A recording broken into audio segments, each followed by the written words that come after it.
Chris, I know both of us figured that the Steelers were probably going to beat the Chargers on Sunday Night Football, but the way that the Chargers lose, 38 to 28, giving up just short of 500 yards total offense, this is going to be a nasty bye week because all the Charger haters are going to come out of the woodwork after this game.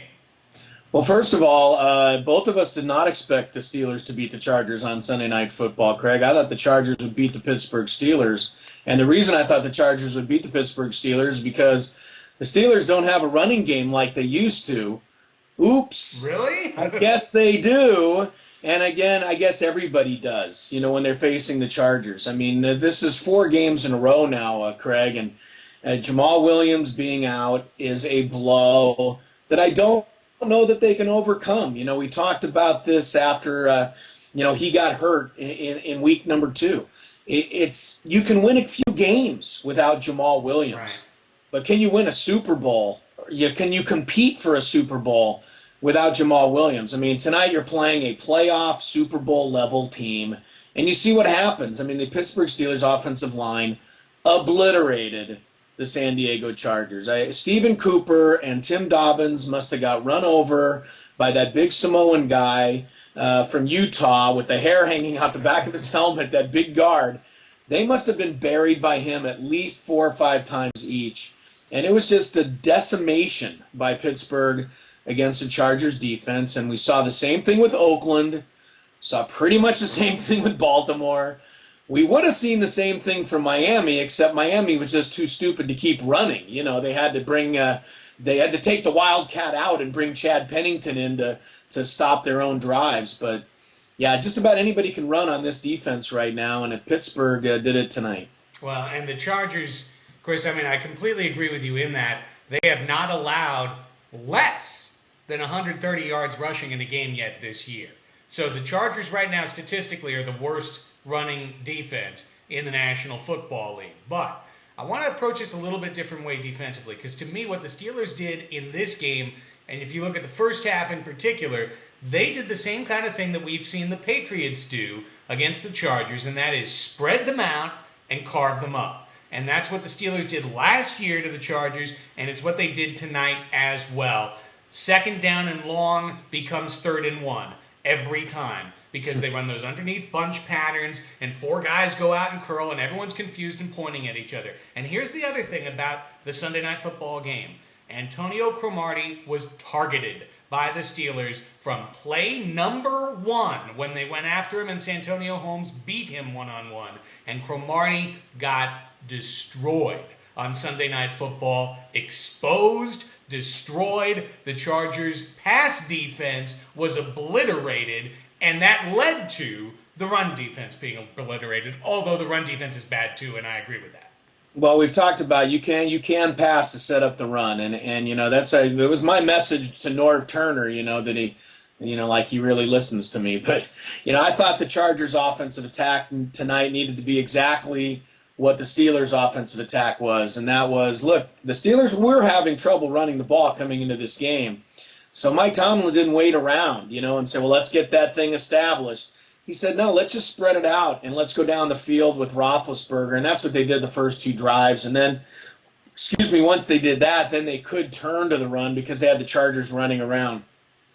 Cromartie had a horrible game. There's no question about it. And if Antonio Cromartie thinks one day he should be, the all-time greatest interception leader in NFL history, or he thinks he should ever go to another Pro Bowl again, I'll just bring out the tape of this game and show it to him, because it was just absolutely pathetic how horrible he was. I can't really say much more about how bad Cromartie was, but I will invite the fans, if you just want to see one example of what a terrible football player this guy is, and what he was at least in this game, just go ahead and give yourself a DVR of the touchdown that Eric Weddle actually blew the coverage. He was supposed to cover Mewelde Moore coming out of the backfield. Weddle didn't see him come out, so Weddle blitzed, and then Mewelde Moore was wide open. But I want you to watch the replay of how Antonio Cromartie tried to tackle Mewelde Moore inside the 10-yard line. And you just tell me if this guy belongs on a National Football League field. Now, that said, the rest of the secondary was destroyed, But so much of that, Craig, if you run those bunch formations and you've got Roethlisberger, who is a big-time quarterback, and you got Hines Ward, and you got a good tight end, they can't cover these guys for as long as Roethlisberger had to throw. I really can't pin the game on the secondary. It looked bad, but, man, they're just getting no pressure at all. Sean Merriman, great, thanks, Sean. I'm glad you tried to play, but you're useless right now. And evidently when you're useless, that makes Sean Phillips useless because he did nothing in the game. Larry English did get 1 sack, but that was only after they covered them for about 15 seconds downfield. Yeah. So if you can't get any pressure on a guy like Roethlisberger with those receivers, they're going to kill you. And so the Chargers' front seven is getting destroyed in the run, and it's getting destroyed in the pass. And that's what made the secondary look so bad. Yeah, and Kevin Burnett leaves this game with an injury at the end. I mean, the linebacking core. I didn't even notice he was gone. I Yeah. mean, was he in the game?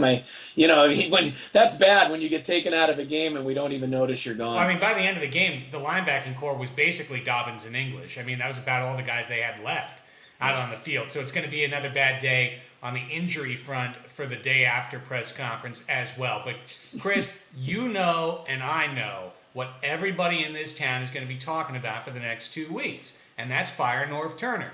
That's what you're going to hear over and over again.